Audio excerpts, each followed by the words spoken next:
এসো। কোথায় নিয়ে যাচ্ছ? এসো না বলছি। দাঁড়া না, হয়েছে কি? সোমনাথ, ওই ওই দেখ। তিনটি ছেলেকে দেখছো? ওরা না আমাকে খুব বিরক্ত করে। ও, তা প্রবলেম কি আছে? ওদের চোখ মেরে দাও, ভয় পালিয়ে যাবে। মেরেছিলাম, তারপর থেকে তো প্রবলেম শুরু হলো। ওদের মধ্যে কি তোমার কাউকে পছন্দ হয়েছে?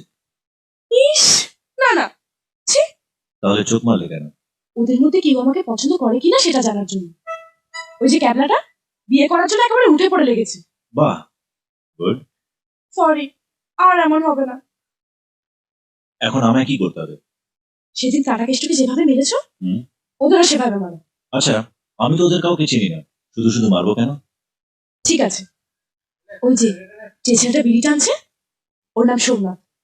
আর ওই যে ক্যাবলার মতো যে ছেলেটা হাসছে, ওর নাম তুহিন। আর ওই যে কালো গেঞ্জি পরা ছেলেটা, ওর নাম সঞ্জয়।